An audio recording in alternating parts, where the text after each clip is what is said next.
So those of you who joined in just now, good morning to you too, or good afternoon, wherever you're calling in from. Welcome to our webinar on dried chilies and paprika, capsicum.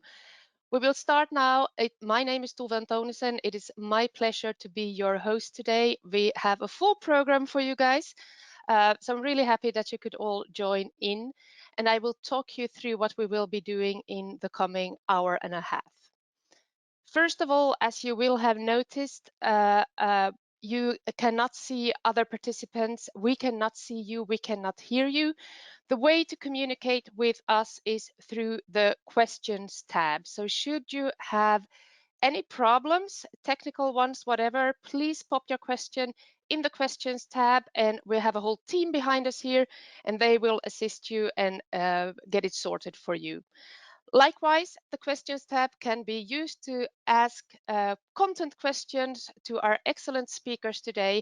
That will probably come later on when we'll get into the content, but just to remind you, the questions tab is the one that's our line connection to you, let's say. We will present, you will see it the way you see it right now, and we will have a questions and answers. As I said, questions will then come in through the questions tab. And also we will work with a couple of polls where you will see just a separate window pop up and you can take part in those polls. I think it will all speak for itself when we get that far, but just so you know what you can expect. So today, like I said, we have quite a full program, quite an interesting program, I must say.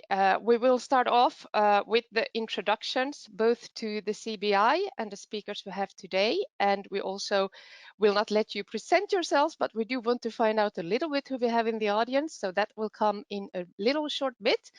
And then we have three presentations with three different topics, but all related to dried chilies, today's topic, but from different angles. So we'll hear Alexander, Paul, and Ramon, and I will introduce them, and they will introduce themselves also in a bit. But before we do that, as I said, we will work with polls, and we will also want to have introductions who we have in this audience.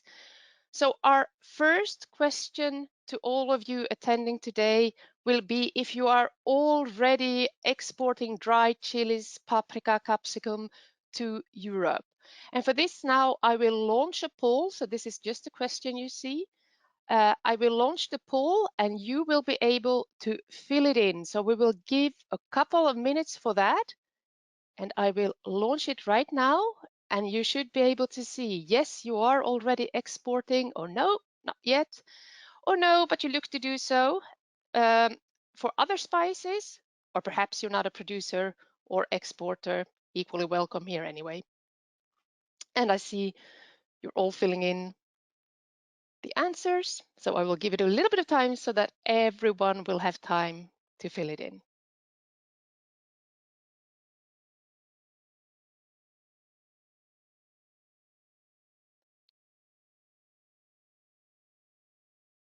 Just a few more seconds as I see that it is changing.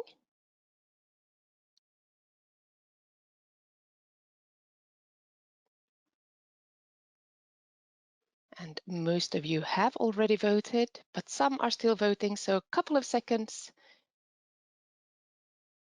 And I think that will be everyone has voted, except perhaps some attendees still joining now. Welcome to the webinar. I see we have more people joining in. Please just listen in or fill in the poll if you can. 5 more seconds, and then I will close the poll. There we go.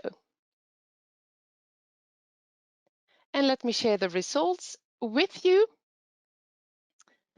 So as we can tell, I'm very happy to say that 1/5 of you are already exporting and that almost half of you are not yet, but it very much means that we have the good people in the audience today, as at least you are thinking of doing so. And also a couple of you who do look to export other spices, but not perhaps dried chilies and the family sort, let's say. And a couple who are not producers or exporters. I think this is a very good starting point. We know a little bit of who you are, so welcome once again to the CBI webinar. And by this, I will actually hand over so that we learn more about CBI. So I will hand over to Arthur Scheinhardt from CBI, who will share us a little bit more about CBI, who is organizing this webinar. Arthur, please go ahead. Thank you, Tove.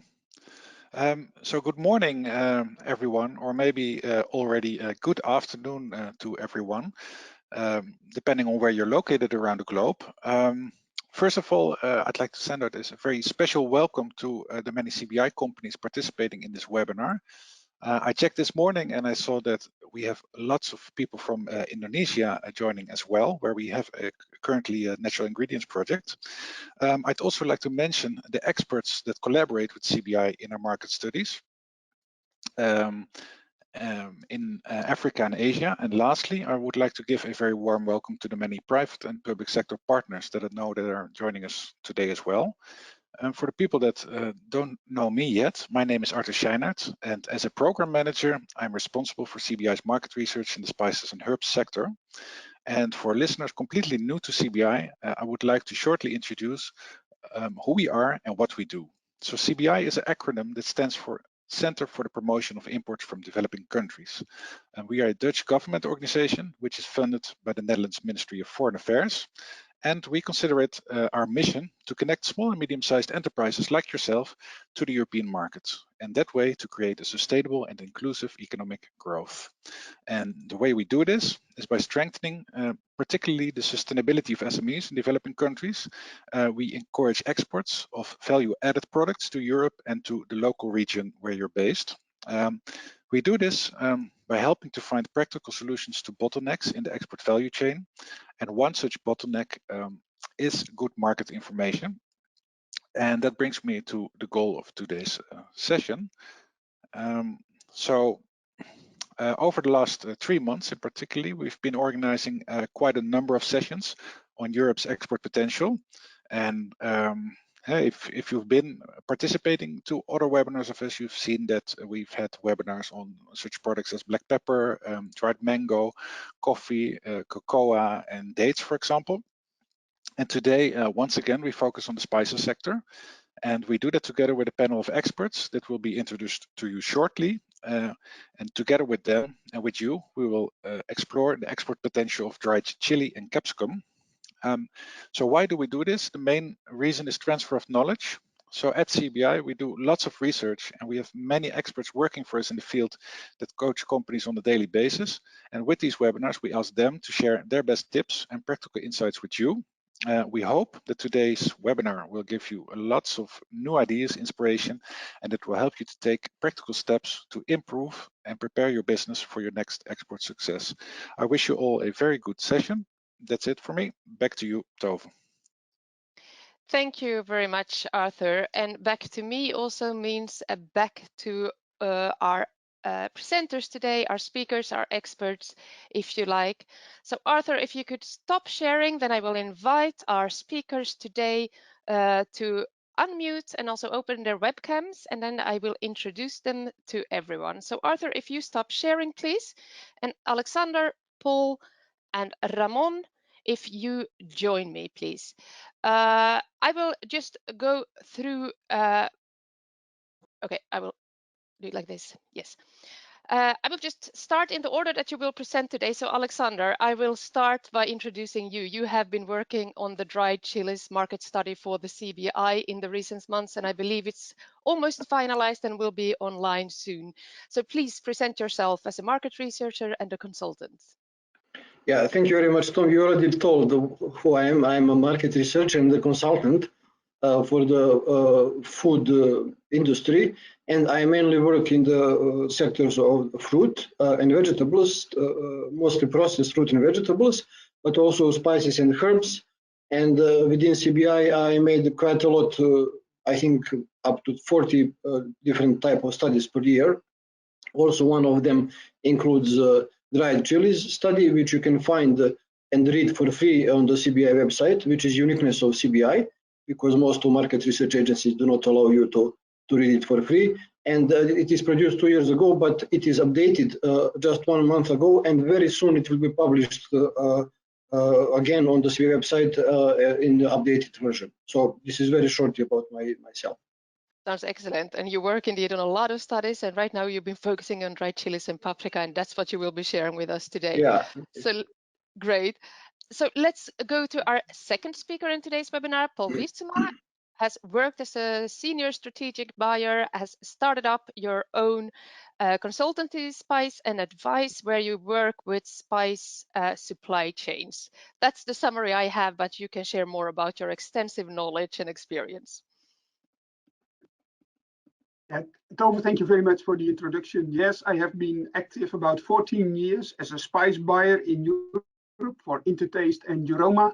And in my presentation today, I like to share that experience. And since about 1.5 years, I'm working as a consultant, supporting spice companies all over the world to develop their business. That's excellent, brilliant. And we're very happy to have you here on board and share this experience with us. And then we'll go to our last, but certainly not least speaker of today, the man who is standing right in the middle of the field of the dried chilies and capsicum, Mr. Ramon Sabater, calling in from Spain today, from the family business Sabater Spices. And family business sounds small, but you're active globally and are certainly not a small company. So Ramon, please, if you would like to introduce yourself. Thanks, Tove, for the presentation. This is Ramon. I am in charge of the purchasing of paprika and chilies worldwide. I belong to Sabater family. I'm the fourth generation of Sabater with more than 10 years experience in China. We have our own manufacturing company in there. And right now we are, as I said, globally buyer. So we buy from South America, we buy from Africa, and we buy from Asia. Later on, I will give you more details about our presentation, and very nice to meet you, all of you. Thanks. Thank you very much, Ramon. And that is indeed a global, you know, all the sides of the world and the supply chain. So I'm very happy to have you on board today. And with that, I suggest we start with the first presentation where Alexander will share his findings from his recent study, developments, requirements, attractive markets in Europe for dried chilies. So please, Alexander, go ahead. We're listening. Yeah, okay, just I need to find the button to share the screen.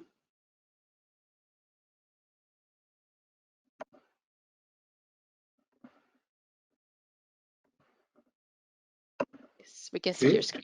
Yes, looks good. Okay. Thank you very much. Great, thank you very much, Tove. So in the next 15-20 minutes, I'm going to summarize the most recent findings about recent trends in the European market for the dried chilies and capsicums and paprika, and about the most important market requirements. So the first session is about recent trends, and I'll talk a little bit about general trends, which are relevant not only for chilies and paprika, but also for all type of food. And after that, I will tell a little bit more about very specific trends into dried paprika and chili sector. So the first trend that we see all in the food sector in Europe is sustainability. Until a couple of years ago, sustainability was the word which was used mostly for the niche markets to talk about reservation of natural resources like water, land, etc., and also to talk more about people issues like ethical approach in business, etc. But now it actually became very official on the European agenda. Also, European consumers are becoming more sustainable. And for example, one recent research also revealed that COVID-19 pandemic positively influenced sustainability in the perception of consumers. So now 49% of shoppers think sustainability is more important to them. When we talk about those sustainable, let's say, shoppers, market research agencies created a new term, and they call them eco-actives. So those people are very highly concerned about the environment, and they're actually reading the labels on the food that which they buy. They would like to see where it is produced, how it is produced, and also they are trying to buy products which are packed into biodegradable and recyclable packaging or something like that. And also they are looking at some type of sustainability label of product. Also, the sustainability is not just a trend influenced by consumers, but it is official policy of the European Union. So European Union became the first territory in the world which officially made the strategy to make itself carbon neutral until 2050. And regarding consumption and import and trade of food, there are two strategies. Actually, there are several strategies, but those two are most important for the food production and trade. They are called farm to fork strategy, and another one is biodiversity strategy. In particular, what does it mean for you as potential suppliers of dried chilies and capsicum? It means that gradually you will be limited in the use of pesticides. Official aim of Europe is to limit by half use of pesticides until 2030. And as you may be already aware, each year we have less and less type of pesticides allowed to be used in the European market. Another aim is actually to increase organic production within the European Union, meaning that 25% of all agricultural land will be certified as organic, but also we expect that it will largely influence organic consumption within Europe, and that more and more organic products will be consumed, also imported ones, including dried chilies and capsicums. Another one aim is to reduce carbon emission, which means that processing technologies need to use the better type of fuels to run factories. Also, we need to think about water usage into agricultural production, etc. One important aspect is sustainable packaging. Currently, as you know, a lot of dried chilies are exported in polypropylene bags, and we believe that it will keep like that for some time. But in the retail packaging, it is the question how much plastic will be used, because the aim is actually to reduce plastic a lot, and we can expect a lot of new type of labeling and certification. I just mentioned on this slide couple of certifications and labels connecting to certifications related to sustainability aspects. So the one which is appearing on the market now is how to reduce carbon emission. And there are a couple of standards. I mentioned only two, but we see on the market more than those two. One is My Climate Swiss one, another one is Verified Carbon Standard. And so it is still quite difficult to exactly measure the carbon emission, but I think in the future we will see more and more certification like that. There are also general sustainable labels like Planet Proof. Some of them are connected to forests, resources like Rainforest Alliance, which is quite famous in Europe. Fair trade, focusing more on ethical impact, is also very important, and consumption of fair trade products increasing in Europe. And organic, as I already told, it is becoming a mainstream actually standard, and not niche anymore. So this is just some type of sustainability standards and certification, and this is something that most European buyers will think will become important issue in the future, because next to the food safety and other type of quality certification, you may be required to have some kind of sustainability certification in the future. When we talk about dried chili specific trends, there are several of them. One of them is actually that European buyers are becoming more familiar with the type of chilies and paprika they eat. Several years ago, when you go to the store, you would simply buy hot or sweet dried paprika. But now consumers are looking for the specific types. So, for example, habanero, ghost pepper, guajillo, chipotle, Pableno and other type of names are becoming familiar to European buyers, and they are searching for those peppers. And also there is, according to the couple of market research agencies, consumers are looking for the depth of flavor. It is not enough only to have like heat in the pepper, but also some sweet and hot combinations, etc. So influence of international cuisine also makes consumers interested into different type of chilies, because chili is widely used in Asian, South African, South American, African cuisine. So people are looking for the exotic and new type of chilies. Another trend is clean label. It is more, it is related to importers, but also to consumers. When buying dried chilies, whole or ground, consumers would like to see that on the ingredient list it is chili and nothing more. It means that color preservation agents or anti-caking agents or oleoresins like flavoring hasteners are not used inside the dried chilies. It is just clean. When we talk about heat level, we can say that there is no general rule, of course. It depends on the many factors, but on average, European consumers like medium heat of chilies. So it is important to also feel kind of other flavor than to heat. It's not good that heat is too high, so you cannot feel other flavor.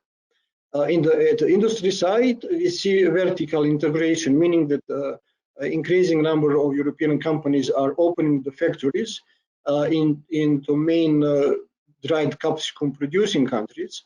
I listed just, for example, China is currently the leading producer of dried capsicums and chilies in the world. So a couple of companies like German Fuchs, Spanish Sabater, we will have Ramon from Sabater today to learn more about this. Also Paprimor and JCP, they are all international and European factories having facilities in China. And also, for example, Saran Enterprises have facility in Vietnam. And another issue that is becoming very important at the side of European traders is to fight fraud. Unfortunately, chili is used also to different type of, how to say, other substances are added to cheat consumers. And it resulted, for example, that a couple of years ago, Mexican Association of Grocery Processors make a new request for the European Union about labeling, because it is some producers, for example, in Turkey, there are some producers selling Turkish chilies and labeling them in Mexican, because Mexican chilies are famous by some specific names, like, I don't know, habanero, for example, and those chilies are faked, actually. So origin is important to know. And also there is increasing laboratory testing to see if something is added into chili to improve color or flavor. I will tell a little bit more about this issue also in the requirements part, which is right now. So when we talk about requirements, we can talk about legal market requirements and also about buyer requirements. One of the most important issues that some of the countries are facing is official border control. It means that it is common that your buyer will ask you for specific laboratory test, but because of the very increased appearance of aflatoxins and also salmonella in dried chilies, there are a couple of countries that are officially obliged to custom control, to use a specific number of shipments. So, for example, 20% of shipments from China, coming from China to Europe, must be tested for salmonella, and a different percentage, usually half of shipments from other countries like Ethiopia, Sri Lanka, or Pakistan, must be tested for presence of aflatoxins.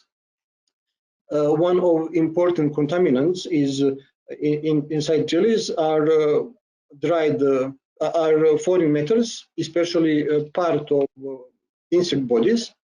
and in order to avoid that, fumigation was used in the past, but it becomes quite difficult to use it anymore in Europe because fumigants like ethylene oxide or methyl bromide are banned in the EU. So heat sterilization, usually steam, hot steam is used and highly recommended by European buyers in trade of chilies. So if you do not have a sterilization equipment, it can be a little bit expensive for small enterprises. You can use services of another companies in your country or even in Europe. For example, irradiation can be also used officially, but irradiated products must be declared so consumers can see that it is irradiated, and it is almost impossible to see it in the European retail market. For example, some Chinese companies have this equipment, but irradiation is really not preferred. So I think at this moment, heat sterilization is the only one preferred method for the European buyers. So use it in, otherwise it will be difficult to enter the market.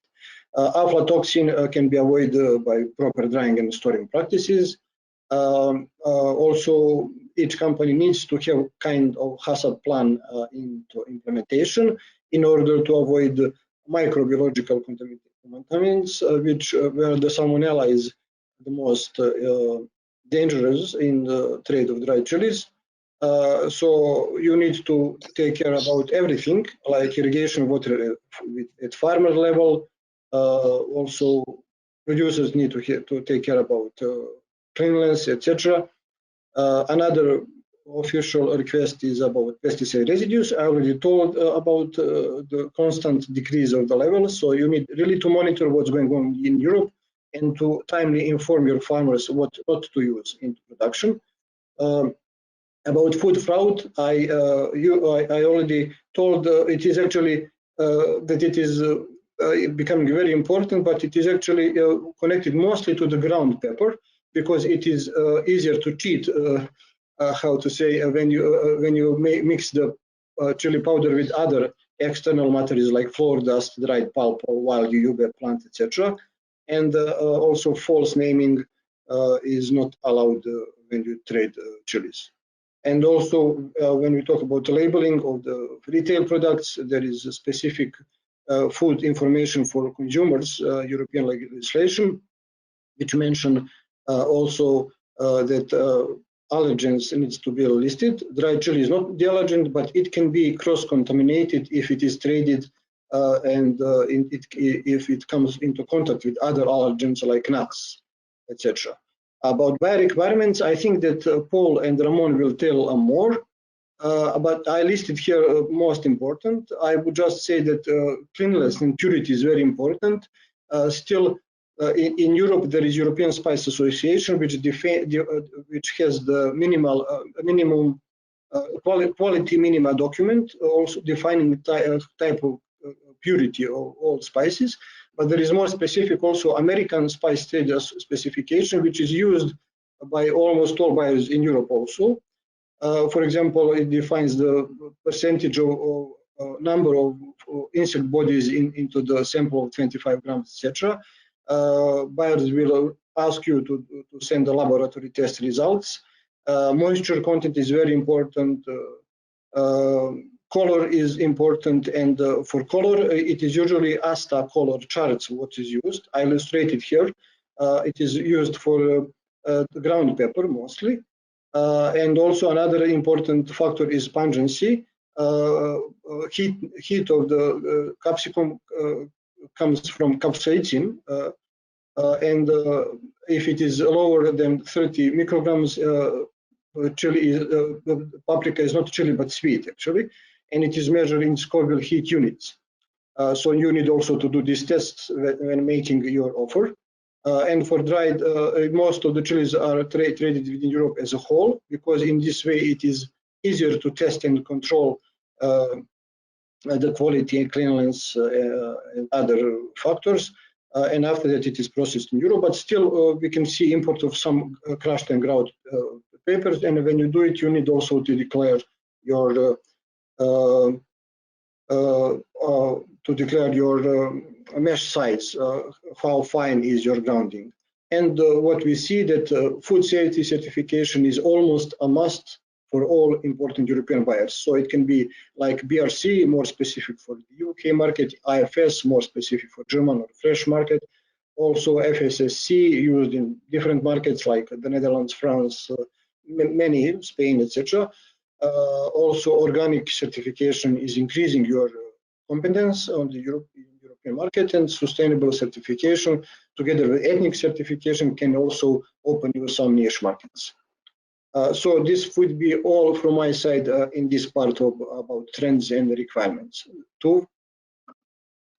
Yes, thank you very much, Alexander. Very interesting what you are sharing. And indeed, we now have a little bit of a treat. It's also part of the time constraints that we have, of course, because Alexander has kindly enough prepared information on several different countries, on 5 to be precise, but he will leave it up to you, the audience, which 2 of those he will present in this presentation, as we do not have time for all of them. That means that you will receive the full presentation afterwards, so you will have access to all the slides, which he's not presenting also. But for now, we'll go to our second poll, where you will get to decide which market you would like to learn more about today in the coming minutes. And I will launch it now. You should see it pop up in your screens as we speak. And you can choose between Spain, Germany, the United Kingdom, the Netherlands, or France. And I see you are already voting. And let's hope we get a clear call here, because otherwise we're going to have to make the call. I'll leave it open for a bit still, so that all of you will have a chance to vote.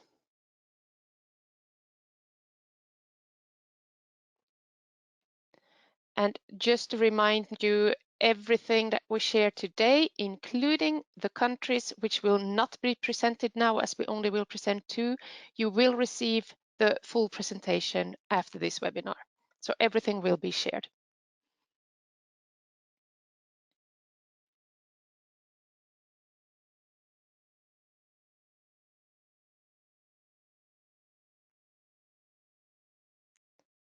And while the voting is almost complete,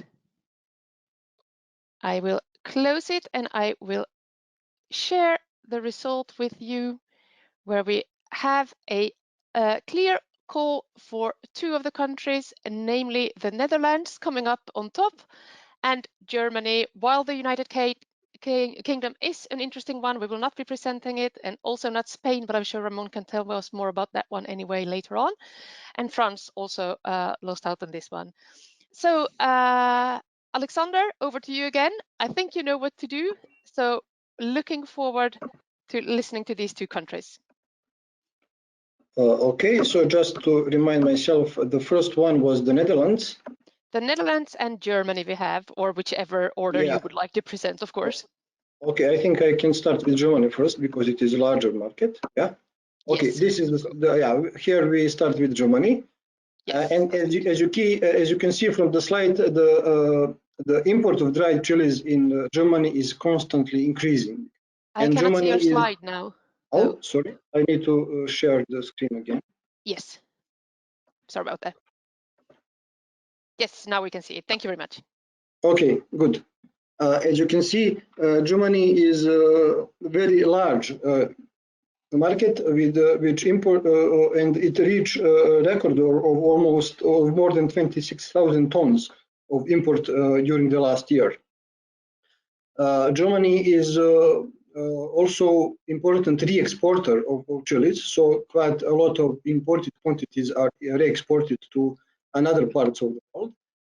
But mostly inside Europe, and China is the market structure of Germany is quite typical for the whole Europe, and the most of the almost half of the chilies are in dried capsicums in total are imported from China, 44%, and the remaining 27% from Spain, followed by Brazil, Mexico, Turkey, and the Netherlands.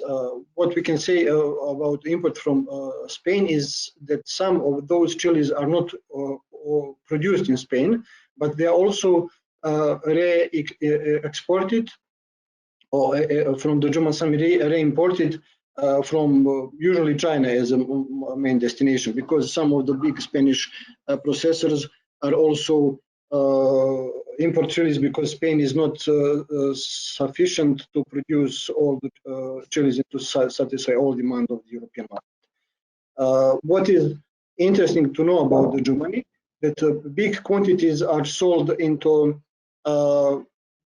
hard discounters, and because of that, Germans are quite price competitive consumers.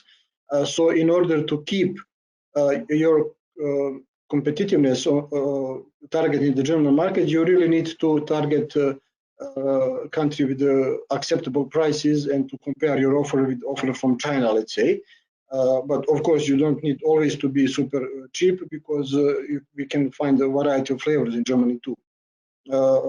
There are higher requirements inside the German market, so each buyer will ask for laboratory tests on the present non-contaminants, and also it is preferred that your IFS certified. Some buyers accept different type of certification, but IFS is really appreciated because it is asked by many German retailers if you are targeting the retail market. But what we can see that actually in Germany, not retail but food industries are using the most of the chilies, and a largest share goes just as ingredient in the different type of food products. Specific fact for Germany is that it is the largest organic market in Europe, so you really have better chances to sell your chilies or capsicum in Germany if you're organic certified.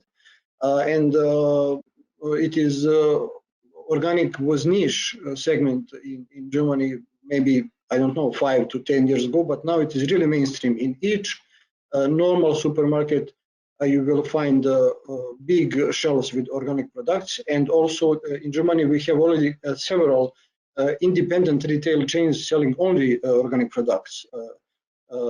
And also,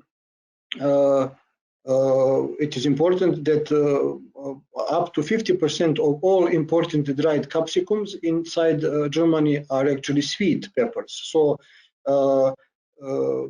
they are equally heat chilies and sweet chilies are equally traded inside Germany. When we talk about retail, I already mentioned that there is a strong dominance of hard discounters. When you read the general market share of the supermarkets in Germany, you will see that Edeka and Rewe have the biggest market share, but actually, especially Edeka, but actually it is not right when we talk about the quantities sold. More quantities are sold inside hard discounters like Aldi or Lidl. So it is just to be aware of that. A leading brand in Germany is Fuchs, and Fuchs is a big international company which has facilities all around the world. It is very famous about production and processing and trade of pepper, but also they are involved in all other type of spices. And because of that, it is very difficult to develop a new brand inside for the retail, because Fuchs is really dominating the market. We have a lot of organic retail chains, I mentioned it, for example, Biomarkt, DM, Alnatura, specific organic markets, and we also have specialized high-end shops. For example, Alfons Schubeck, it is a name of the retail chains selling only spices, but it is also owned by Fuchs, just to be aware of that. Most of the chilies in Germany are used by the food processing segment.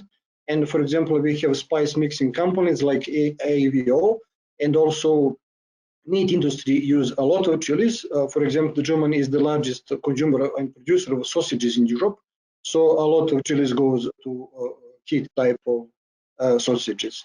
For example, one big company, OSI Food Solutions, is specialized for the production of spice mixes for meat, for sausage, but also for other type of meat, processed meat products, and they also use quite a lot of chilies. And when we talk about food service, all these sectors suffered because of COVID-19, but we can see, like in all other markets, big coming back because of the catering services, all restaurants which were facing lockdowns during COVID pandemic are now, not all, but most of them are actually offering catering and home delivery.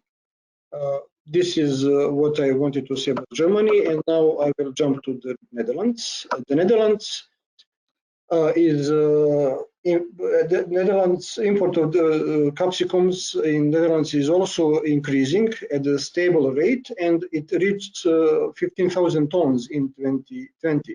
But we need to be aware that more than half of those is re-exported to another countries, because the Netherlands is European trade hub because of the Rotterdam port, and most of the chilies coming from China and other non-European countries are usually entering the Europe through Rotterdam, and because of that, consumption of chilies inside the Netherlands is actually rather small compared to Germany, let's say.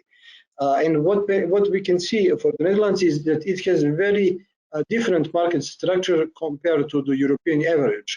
For example, 36% of chilies are imported from Thailand, followed by Spain with 25% share and China with 8% share. It is because it doesn't mean that China is not represented on the Dutch market. Actually, it is also a big share of the dried capsicums in the Netherlands are also of Chinese origin, but many of them are imported through Spain as a re-exporter.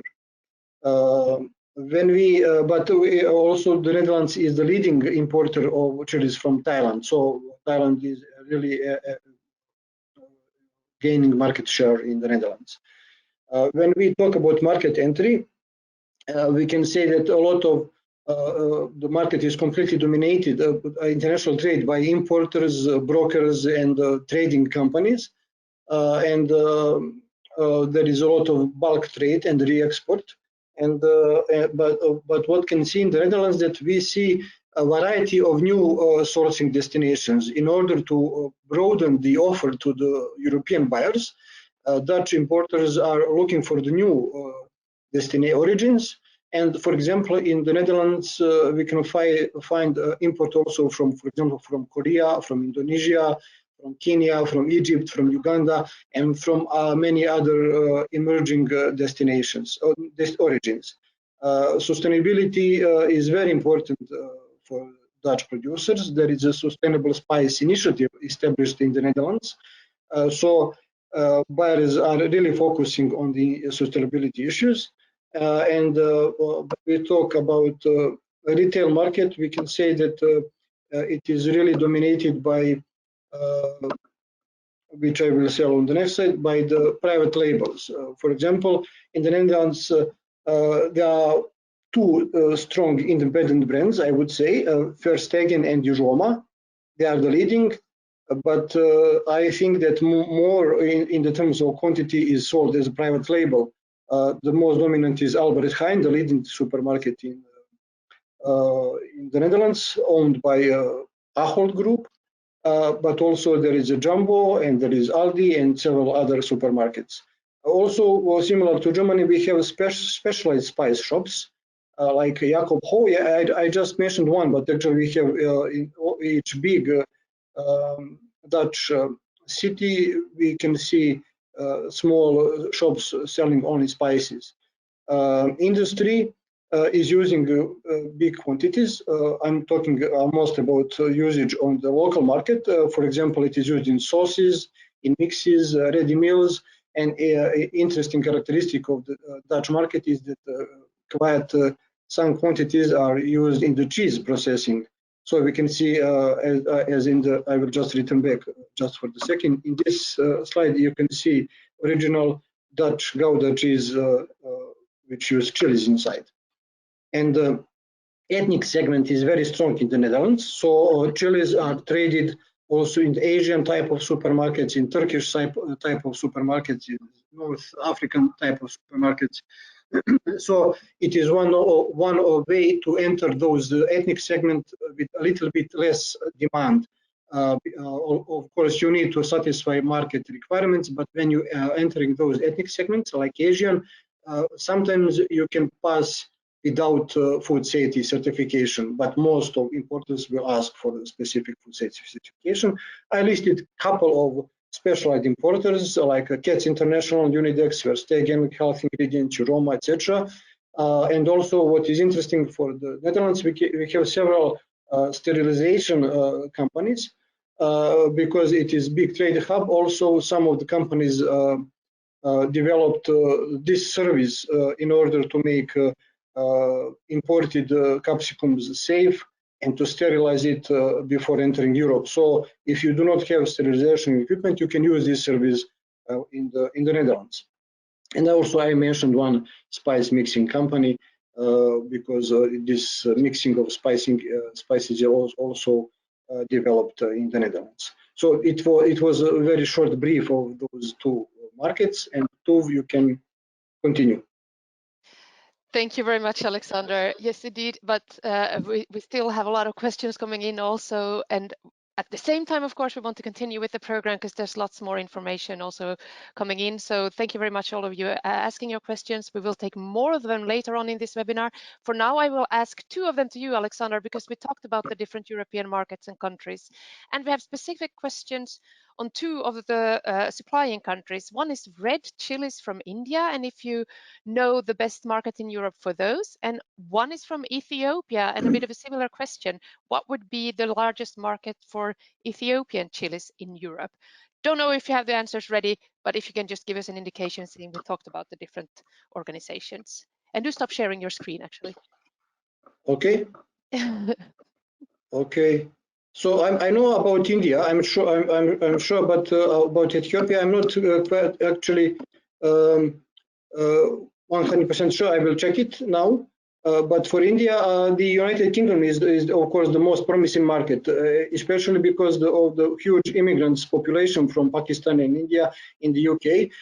There are a lot of specialized ethnic shops selling Indian dried chilies, and there are some big spice and not only spice but kind of Indian food like curry sauces, etc. Producing companies within the United Kingdom. They are but the problem with those companies is that they are already established in the UK market and they already have the specific producers inside India where they source from.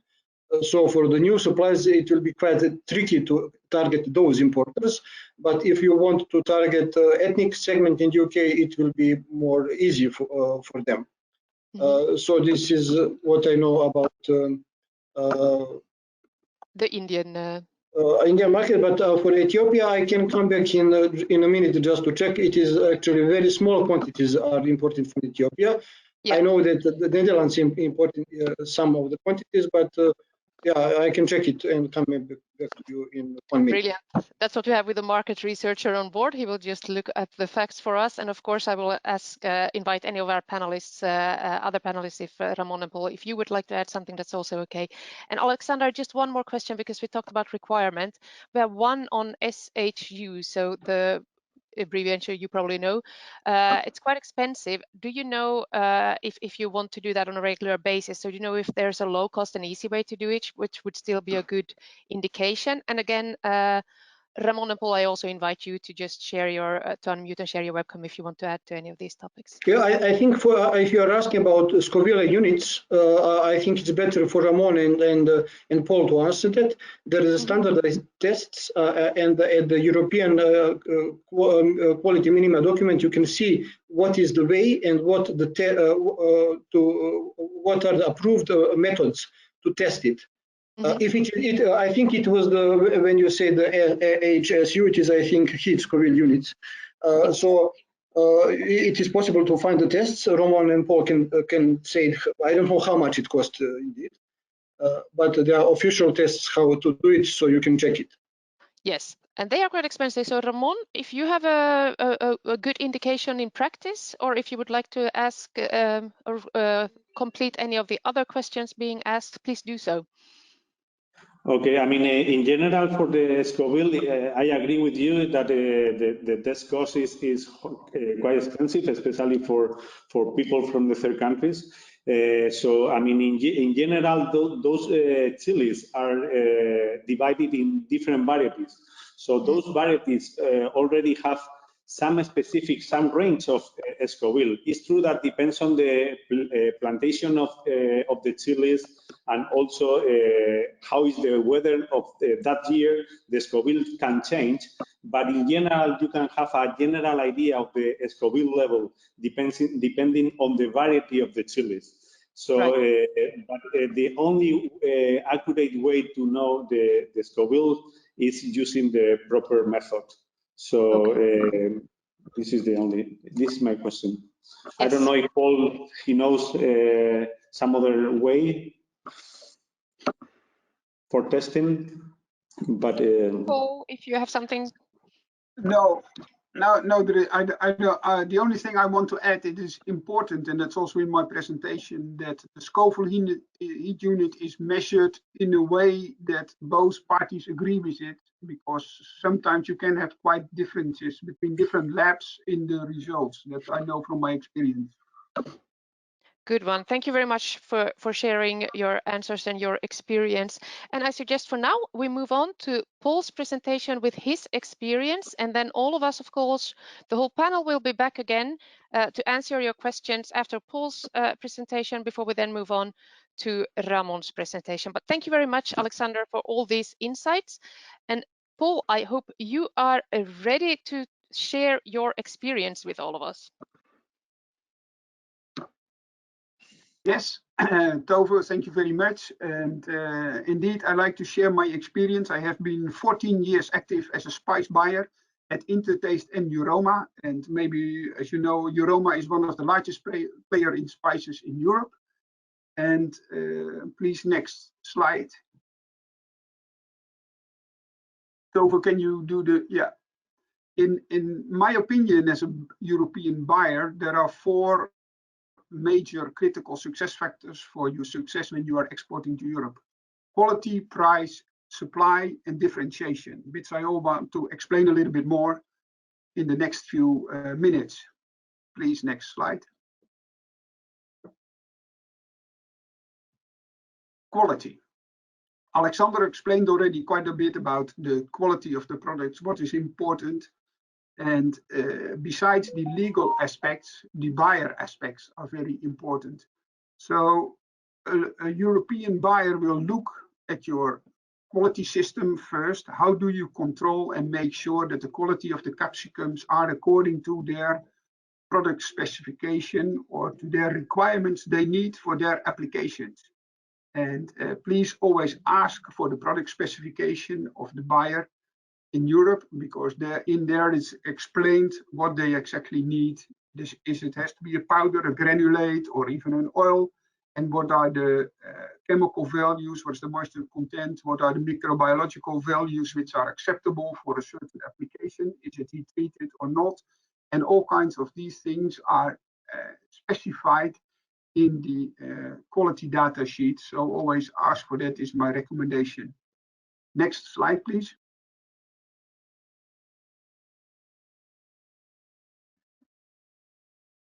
So in capsicums, and it's the 2 most important quality factors are the color, particularly in paprika. And when we look at the European market, on the lower side, ASTA levels are around 80, and on the higher side are about 180. So in between this, many European buyers will have their specification for the ground paprika products. And besides and in the chilies, of course, it's mentioned already, the Scoville heat unit, the pungency is quite important in the specification. So in the product data sheet, you will always see a certain range. The pungency should be, for instance, between 20,000 and 25,000 Scoville heat units, which means the European market is really focusing on the mild hot varieties, and not on the hot and very spicy varieties, which are not very suitable for the European market. There is some demand in these kinds of varieties, but it's very small. The majority of the Scoville heat unit in the European market and European buyers need in their applications is between 10,000 and 30 to 40,000 Scoville heat. So that's important to keep in mind with your the varieties which you grow. Next slide, please. So quality risks and recommendations. I think a lot I've mentioned already. Quality risks are exceeding MRLs, are exceeding allergen levels, and microbiological hazards, and last but not least, color, which I just mentioned. So Ramon will probably also mention that in his presentation. Storage of paprika is also quite important to keep it cool, because the color can degenerate in time quite fast sometimes. So when you start business with Europe, I mean, I always recommend to send a pre-shipment sample to your buyer in Europe, so they can have a look. They can look at the sensory aspect, the color aspects, etc., and approve it before shipment. And always agree with your buyer in Europe to use a mutually agreed accredited lab where you measure your chemical aspects like the Scoville heat unit, etc. So this can be, for instance, Eurofins or another laboratory. Next slide, please.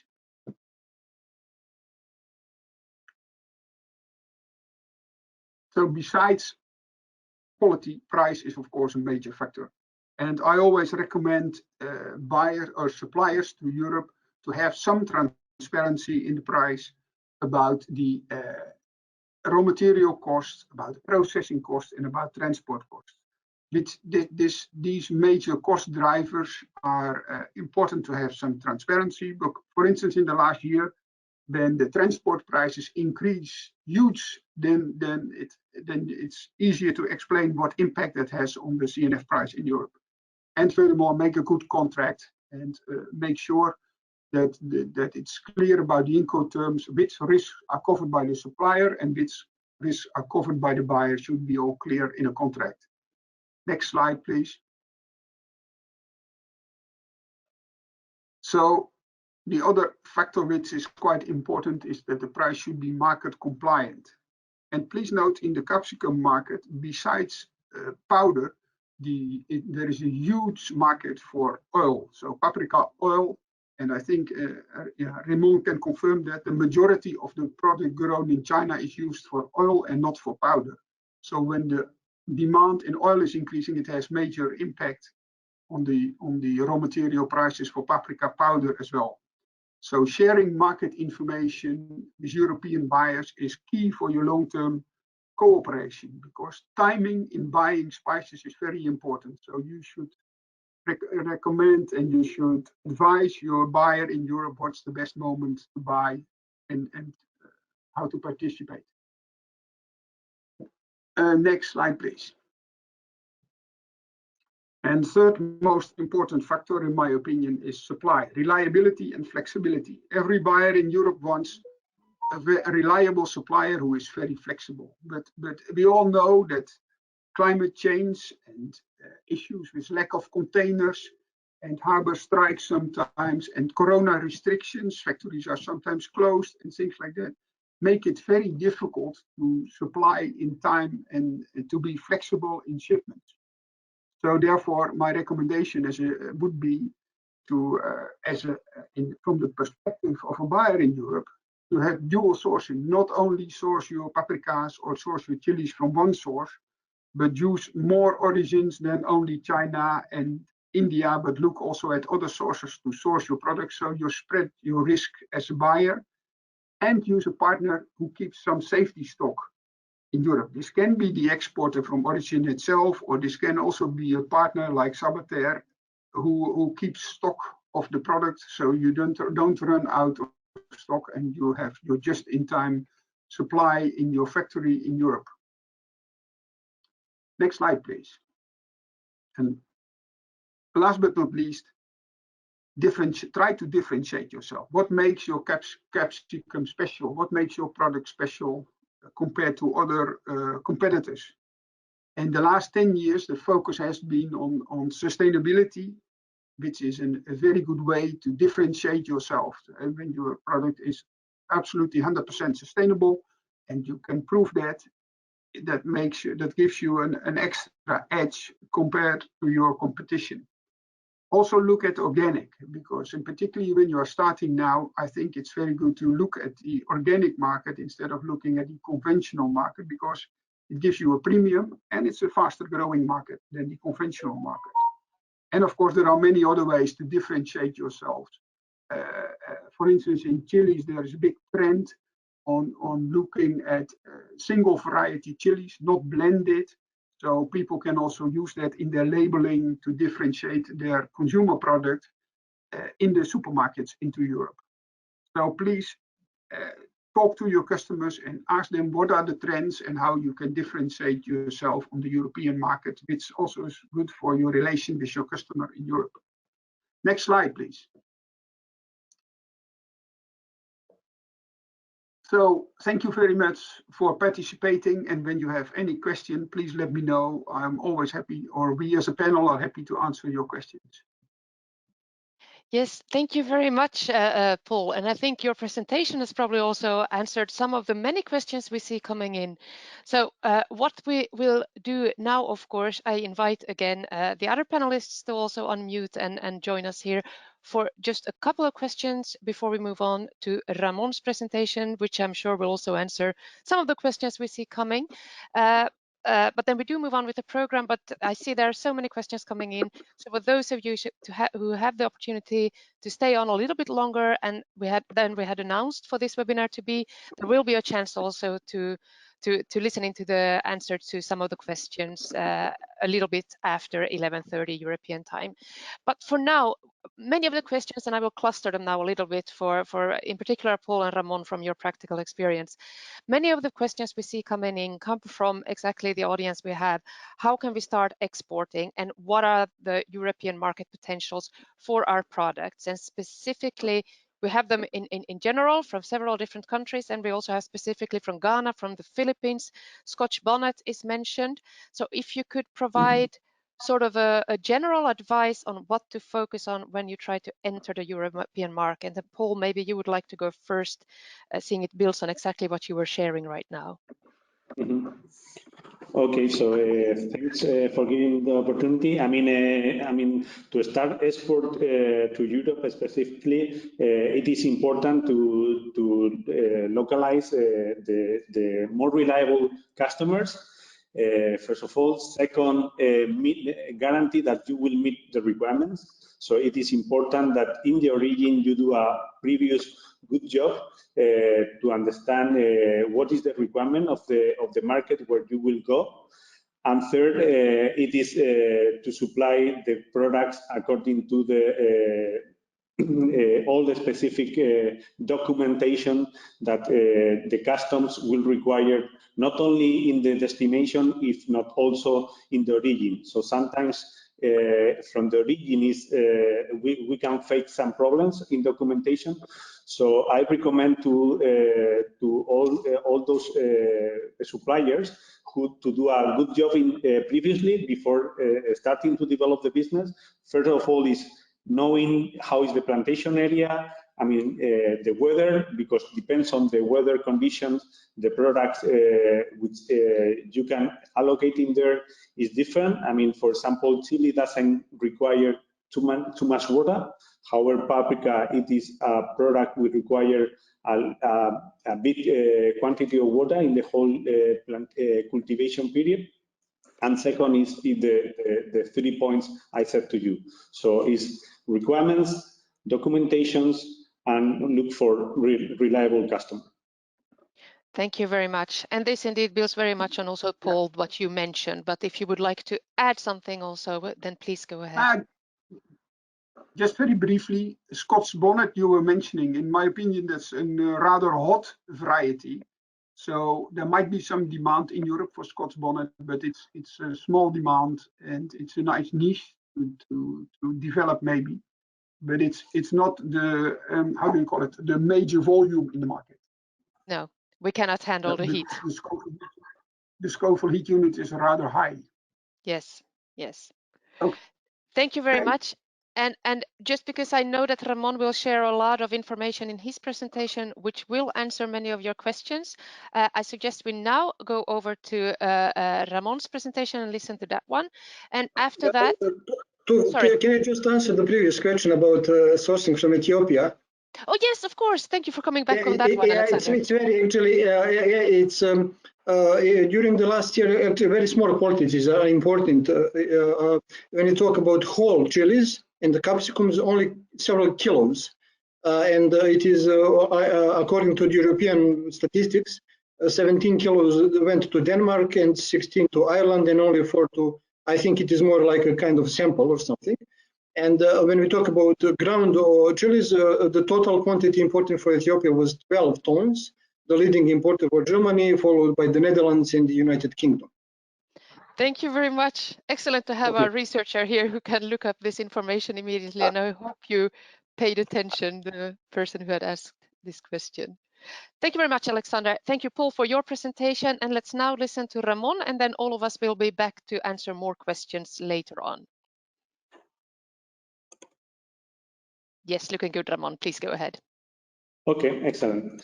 First of all, thanks everyone for being here today, and thanks Tove for the presentation, and thanks CBI for giving us taking the initiative of this event. I would like to give you a brief idea about paprika and chilies. I will try to give you some ideas about what is the main plantation area, what is the main requirements, especially in Europe, and also what is the main trend in the industry. Okay, so first of all, my name is Ramon. I am the 4th generation of Salvatore family. We are located in Spain, and our company has more than 100 years, and we are not only doing paprika and chilies, if not, we also do spices and herbs. Okay, today I will start giving you some brief comments about paprika. So paprika, it is a product which started in South America, and thanks to Cristobal Columbus, in 1493 it's going to Spain. Okay, so it was in Spain where we developed the paprika powder, as we know today, as a condiment to use in the food. And today, paprika, it is spread all over the world, especially in China. So as you can see, near 80% of the plant of the paprika in the world is coming from China today. It is true that in the last 2 years, there is the customers are requesting to diversify, to reduce the risk of buying all paprika from the same origin. So I think there is a good opportunity now to develop paprika business in other countries.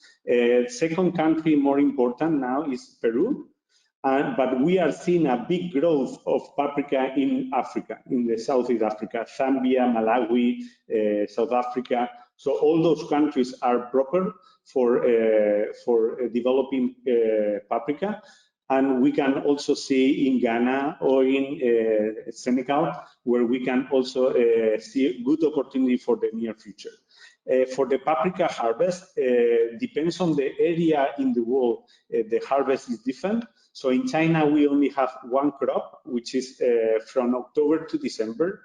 In Peru, because of the longest country, we can have paprika the whole year. So we have mainly 2 main crops in the year, but in some specific area, you can easily get some paprika in the whole year. And Spain is still an important country for developing paprika, but mainly it is focused on organic and sustainable paprika system. Okay, so related to this is related to paprika. The trend is that the growth is worldwide, so the consumption is also increasing year by year. And so I invite all of you to develop this product in the coming years. For chilies, India and China are the main producers in the world. India could be the biggest one, although China has the biggest consumption of chilies. As you know, Indian food and China food, most of that food contain chilies as an ingredient. So they are still a big consumer and a big producer. However, if you are looking for some specialties chilies or for some high patency chilies, there is very good opportunities in Africa and also in South America for developing. The crop is happening similar. China only have one crop. It's a little bit late compared to paprika crop in a year. So it's usually at the end of the year. Right now is when they are collecting the new crop. And in India, they have two main crops. One is by the end of the year, which is the smaller one. And the second crop is by February, middle of February, where they have the biggest crop in the year. For chilies, because of the worldwide developing of food taste, I mean, right now you can travel all over the world and you can find similar food and Indian food, Chinese food, Mexican food all over the world, and this is a trend for the near future. It's easy to that the trend of growing chilies in the coming years is going to be also very positive. Related to the requirements, this is I go to the European market, which is the place where we have our factory and where we have our main demand. So there are these 6 elements which are very important for developing or to, if you are considering to export to European market. First of all is the mycotoxins. Mycotoxin is a very strict requirement. There is a very strict requirement in Europe. Mainly is coming in the plantation area. So if you want to have a good control, it is important to have control from the soil, but also sometimes from the drying area. So this is as a mycotoxin, we can find ochratoxin, aflatoxin. So it is important to have a good control. For adulterants, it is not a good point for our industry. It's something that we need to avoid, and the only way to control is by having a good traceability system. Allergen, it is a question that we need to pay very much attention, especially in Europe. And the only way to control is having giving good trainings to farmers and also good training to workers, especially if the goods are coming from third countries where they don't have very much knowledge about this kind of problem.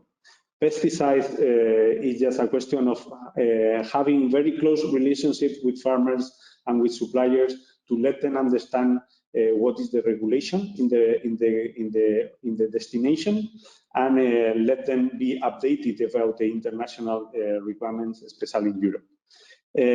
For the heavy metal related to paprika and chili is not a very important issue. I mean, only few areas in some plantation, in some origins, we need to concern. So it's very, very important to have good control or the origin where we are sourcing this kind of products. And finally, about the organic and sustainable. Organic is, these two words are right now very trendy in the industry. So most of customers are looking for organic products, but because of the high price and the high cost for producing, the trend is to go first to the more sustainable products, and the only way to have a sustainable product is having a good traceability from the origin and a good and having good relationship with farmers to let them understand what is the requirements in the European markets. Okay, so what the customer are looking for? For the customer today, they are looking for especially integrity. What is integrity? Integrity is identity. So they want to know that the products are 100% natural. Second, they need to be safe. So the product needs to be safe.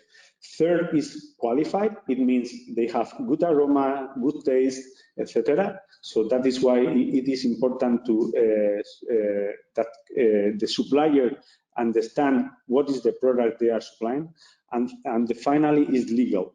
So we cannot work with adulterants.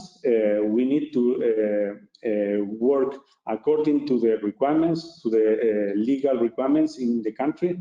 And so that is why it's extremely important to have a complete supply chain control, traceability from the farm to fork, and guarantee that the products that we are supplying are authentic. So what our company is doing to have a good control system, it is from 2 years ago, we set up a new APP. This APP we apply in some farmers. And what we do is to work together with them to understand what is the components that they are using during the cultivation, to let them understand which products are suitable, which products are not suitable, and let them work together to guarantee a safe supply and success business in the future. So it's very important, as I said in the transparency, is having good relationship with suppliers, connect each other, having good connection each other, so be able to connect in very short time, and third, meet regularity requirements in the final country. This is an application that we started in China already 5 years ago. The idea is to monitor the plantation area from the beginning of the cultivation to the end, and in this way we can have a safety supply in the whole period. The idea is to extend to all over the world this system. So all those suppliers who are working with us, we cooperate with them in this way.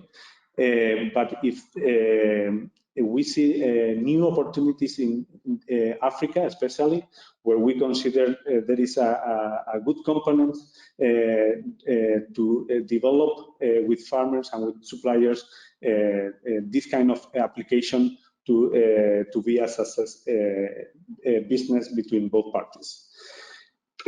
So today, what is the customer looking for? So they are looking for integrity, as I said before, and sustainability. So if we want to guarantee this kind of two components, it is important to give good training to the farmers, sharing information with them related to the situation of new requirements in the destination, in the customers, and support them to be able to continue the cultivation for a long time period. And what is happening for the new generation? If we want that to be able to establish sustainable products, the only way to do this is not only think about today, if not also think about tomorrow. So that is why we need to have commitment with, I mean, not only companies, if not also as a person. We need to try to share the same vision. It means be fair, be transparent, and understand different cultures. And in some, if the situation requires, even co-financing different projects with the region.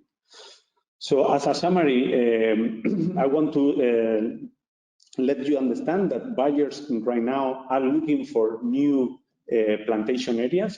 So especially for paprika, I think there are very good opportunities. It is important that we all together work to meet the customer requirements, to guarantee a success business for both parties. The consumption of paprika and chilies is growing worldwide. So I invite anyone who is willing to cultivate paprika or chili to go ahead, because we see good opportunities for the future. Europe is a very good market. For paprika, Spain is the biggest market. For chilies, as Alexander said, UK, it could be the biggest consumption country. But the reality is that there is a high demand in Europe for these two products. And we cannot forget that if we want to have a good future, we need to cooperate between each other, understand different culture and the different origins, be honest in the business, build integrity systems, and have mutual respect between everyone. So thanks for your time, and I'm here for any question that you can have. Thank you. Thank you very much, Ramon, for this very interesting presentation, which I also believe answers some of the questions we already have. And now there is, of course, an opportunity for more questions. So I will also invite Paul and Alexander to join in for our Q&A. Just to start off, because we have a couple of questions that we got in, Ramon, from the actual products. So which capsicums are used for chilies and which are used for paprika powder, and how are the different varieties of flavor in packaged chilies, how are they made? So just to cluster these a bit, because I know we have a variety of capsicums on the market and also in the supplying countries. I mean, capsicums, just for your understanding, is the family name. Okay, yes. So family, the capsicum contain paprika and chilies. And paprika is, it is called paprika because it doesn't have pungency. The pungency is very low, it's lower than 500 Scoville. So everything which is lower than 500 Scoville is considered as a paprika, and everything which is above 500 Scoville is considered as a chili. So for varieties, we have very different varieties. Even now, they are developing hybrid varieties, which are varieties which are more stronger and are coming from traditional varieties. So this is something much more complicated. It will require more time. But basically, what you need to understand is basically according to the Scoville level, it is the way to consider product as a paprika or as a chili. Thank you. I hope that clarifies the question to all of us. And also looking at our audience again and the questions coming in, we have, Ramon, you said also there is a demand, there is an increase, and we need to work together, etc. And we have a lot of small farmers looking to start up or starting up. And concretely, what would be your advice to them? How can they connect? Are there any concrete ways, platforms, how to reach out to potential buyers, how to get those contacts? So, I mean, CBI, it is a very good way of connecting, first of all. So I thanks CBI for this kind of event. Second, there is associations. I mean, in Europe, we have the main association where most of the customers which are involved in the spices business are associated. And later, I mean, I also suggest to participate in some exhibition first. That in Spain, for example, there is one important exhibition every year by September, October.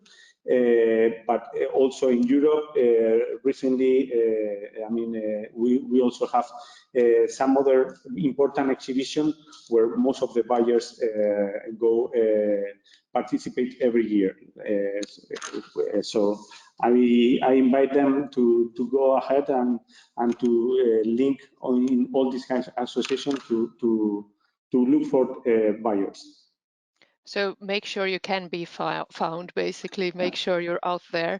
And Paul, I think you will also be able to add to this one. And we even had a specific question from Ethiopia also on how to find a consultant to make the linkages between importers and suppliers. So if you, from your point of view, could add to this also.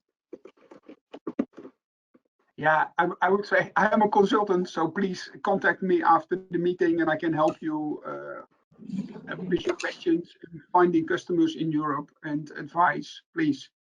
But there are more, of course, people who can help. Yes, and I think you also know who they are and how they, not who they all are, but how you can find them and come across. And perhaps Ramon's first advice is also be out there and be able to be found. Yeah. Yeah. Brilliant. Then we have a couple of really specific questions on requirements, which I can understand because they're quite specific and tricky for the European market. And one I would like to ask to you, Alexander, if you know, because it's about pesticides specifically and the limits that are set for dried chilies. And one is really specific, and if we don't have the answer now, because I don't have it on the top of my head, but the MRL's database that is online, is it already for dried, or is that for chilies, and should there be some sort of equation go in to make it also for the dried version? No, not for chilies. Actually, European Spices Association is using the hydration level, actually, and you can use a specific ratio to compare between dried and whole spices, but it's not used for chilies, for whole chilies. For what is written in the European MRL database is the equivalent for chilies too. Okay, great, but that's good to know, and that's the link you probably also provide in the studies, which are online and will be the updated versions online also. Yeah, you can go to European Spice Association website, and there is one document in PDF form which is called the hydration factor. You can download it, and you can find the list of spices where the dehydration factor is applied. It is most used for herbs. But actually, yeah, I found it now. Sorry, so I need to correct myself from previously. For capsicums, it is 10. So you need to, yeah, it is 10. 10%. So you need to use the 10% of the compared to the fresh capsicum types. Okay. This is yeah. So there is a range of 10%. 10%, yeah. Sorry. Exactly. So yeah, you now. Yeah, I mixed it with black pepper. Sorry, previous webinar was a black pepper, but there is no dehydration factor for pepper. Yeah. Yes. There okay, is, brilliant. But there is for capsicum, and it's documented on the European Spice Association's website in the document you referred to. Yes, but just to understand, it is not official document of the European Union. It is a recommendation by the spice industry of Europe. So you need to make some. I mean, when you dry it, you cannot implement the same MRL which is used in the fresh products for most. But for example, as I mentioned, for seed spices like pepper, etc., there is no dehydration factor. For seeds are the same. Exactly. Yeah. Anything you'd like to add to that, Ramon or Paul, or we think it's quite clear? We have the documentation at least. I mean, for especially for those people who wants to export chilies, paprika, I want to let them understand that the HS code for both products are the same. So if they go to some research or or they want to get some information, some figures, sometimes they will find some error or some not understanding figures.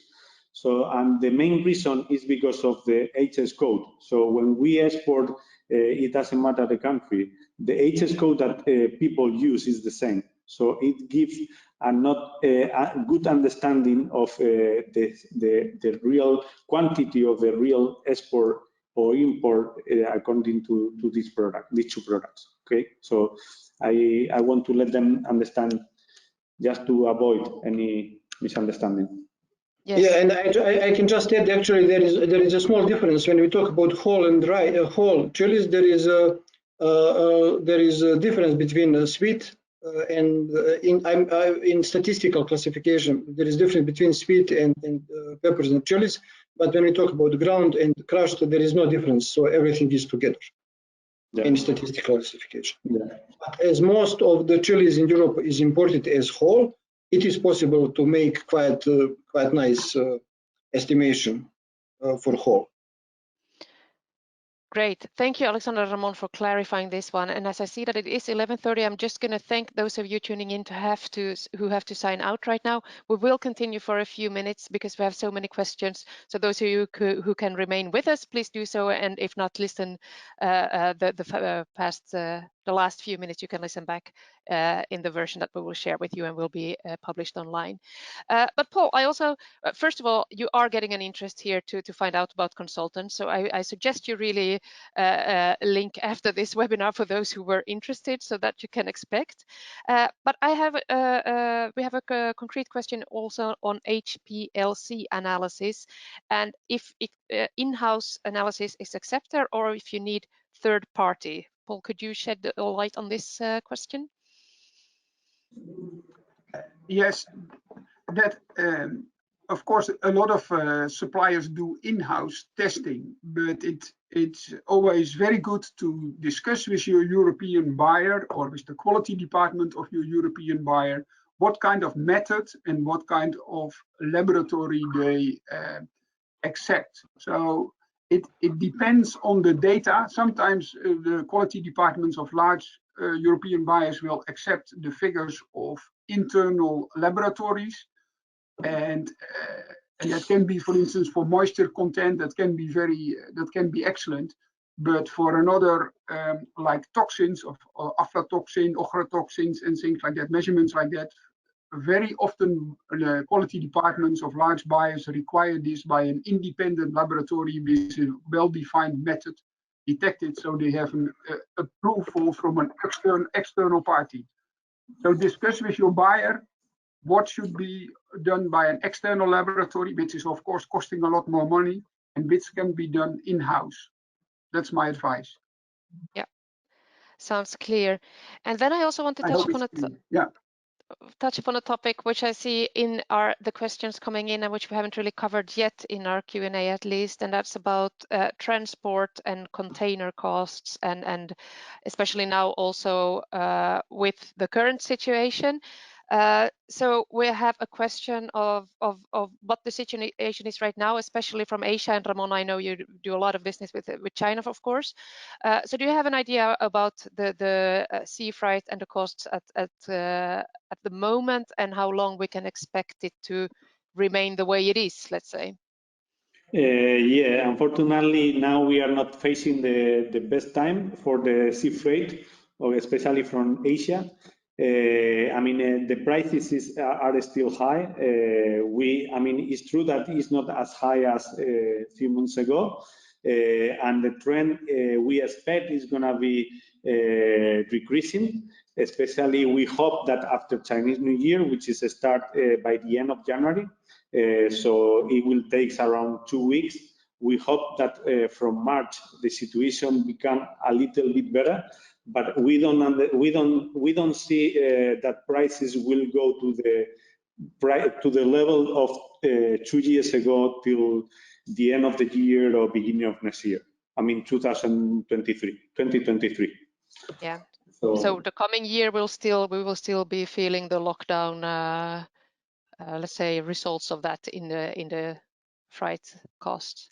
And yeah, is this do you also use sea freight when you this is another question from Africa, for instance, is sea freight about air?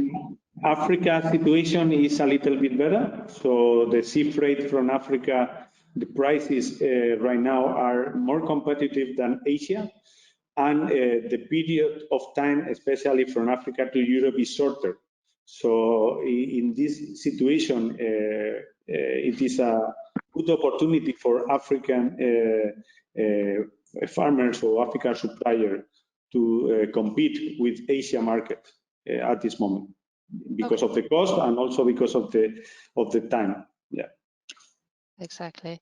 And I'm just going to now, because I see we've tackled most of the topics, and I want to just give all of you, Alexander and Paul and Ramon, you've shared a lot already, but if you have some final words of advice and encouragement to our starting exporters or wanting to grow their business, if you would like to give some final words before we move towards. Yeah, I actually wanted to add something to the previous questions, both of them. Yeah, the first was that Paul answered is about HPLC. It is high performance liquid chromatography. I think this method is actually used only to measure Scoville units. Because for the other types of measuring, something like visual examination is used also, for example, for coloring, it is spectrophotometry, and for volatile oil, it is Zoglet extraction, etc. So there are different methods. Although this one is specific to Scoville units, and it is at least what I know, and maybe Ramon and Paul can confirm.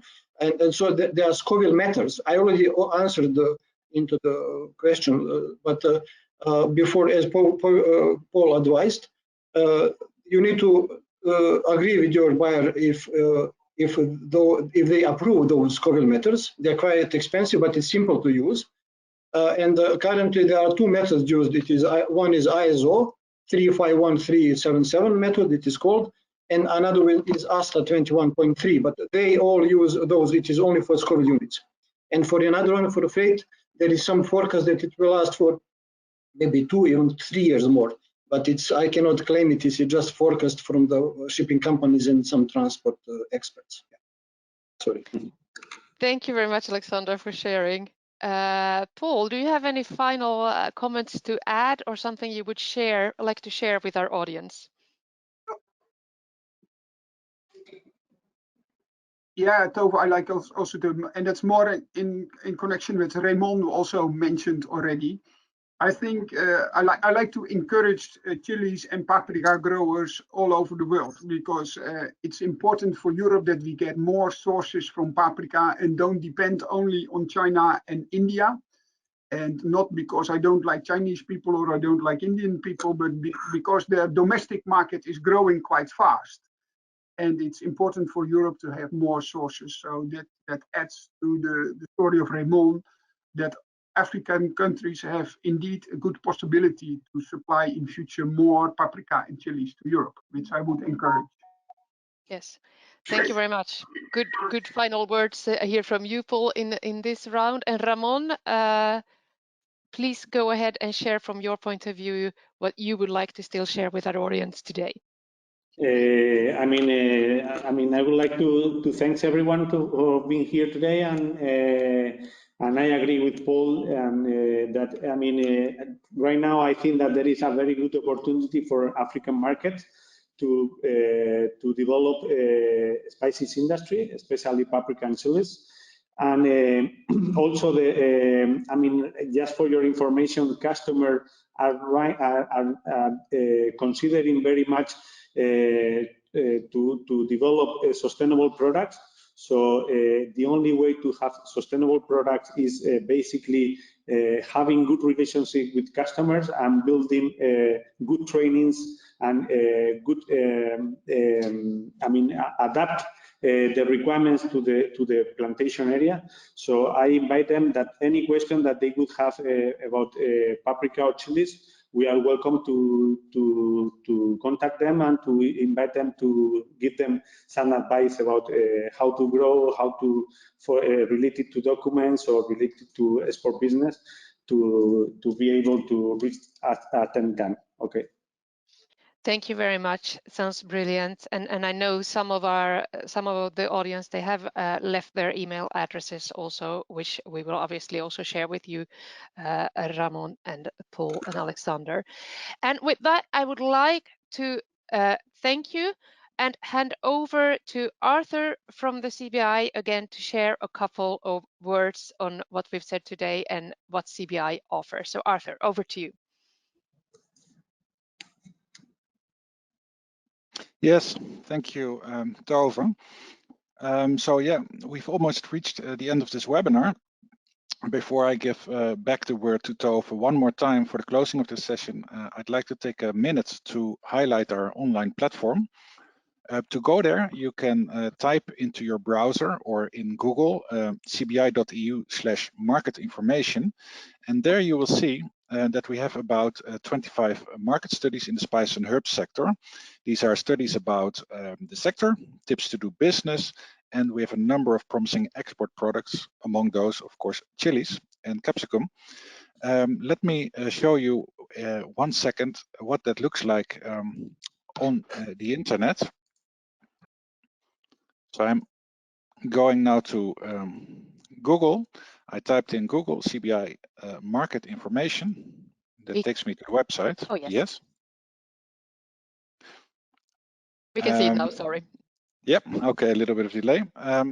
So on the market information website page, I search my sector, which is spices and herbs. And there you see the information. On the top right, there's a subscription to our newsletter. I recommend everybody to do that because if you subscribe to the newsletter, it's a monthly newsletter and you get an alert each time there's a new study being published in your sector. You can see we have here studies about the sector. I would like to, and we have studies tips, which is also for the whole sector. And I would like to highlight 1 second the study tips to find buyers. We've noted that during the webinar, there were lots of questions on where can I find buyers? How do I find buyers? What are links or routes into making a list of potential customers? And all those questions are answered by this particular study. If I can quote Ramon as well on his answer that he gave, he was giving a recommendation to look for associations, for example, which you can find over here in number 6, find buyers among members of spice and herbs associations. He was also mentioning exhibitions, attend trade fairs and industry events to meet your buyers face to face, which is in number 5. And on B2B platforms, that's in tip number 8. And just so that you have a look, if you're just short on time and you want to just read about one specific topic, all these chapters are hyperlinked and it just takes you here. And so you will see that we have Anuga Seal, etc. Many fairs that you can join to and go to. Then last but not least, I would like to, of course, show you the study of today, the topic of today, which is dried chilies. You can find it under product studies. If you go to dried chilies, you will see that all of our studies have a similar build-up, which is we have 2 studies for one topic. The first is called the market potential. The second is the market entry. So if you go to the market potential, you will see that this particular study will answer all of your questions which have to do with demand. So what are the European countries that offer most opportunities for dried chilies? And what makes Europe an interesting market? And the product description. The second part, which we call the market entry, answers most of your questions probably, and that we've seen also today coming by about requirements that dried chilies have to comply with. It also talks about different channels you can use to get your chilies on the European market. Who are your competitors? And last but not least, what are the prices? So one thing I would like to mention as well, that all of the numbers and statistics that you've seen in today's presentations are the latest statistics. They're not yet visible on the website because as we speak, the new study is being edited. So you have kind of like a sneak preview on the data, but the study will come online in January 2022. So that's already very soon as well. If after today you still have any questions about the studies, you can also ask them to us by using the Ask Your Question button over here. That's about all I wanted to share with you. And then I give back the word one more time to Tove. And last but not least, I would like to, before I forget, I would like to thank everybody for participating. And in particular, I would also like to thank Ramon, Paul, and Alexander for the great presentations. Thank you. Now really back to you.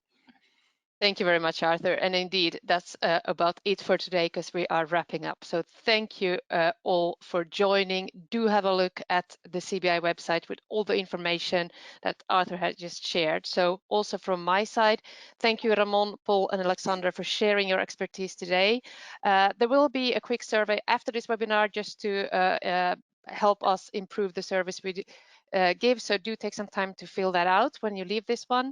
A recording will be made available. You will have the presentation also sent to you after this webinar, so all information will be shared with you. That only leaves me now to thank Arthur and the whole CBI team for hosting and organizing this webinar, and of course you for joining in. Our participants hope to see you soon online again in the next webinar, but for now, goodbye from all of us and have a nice day. Bye. Thank you.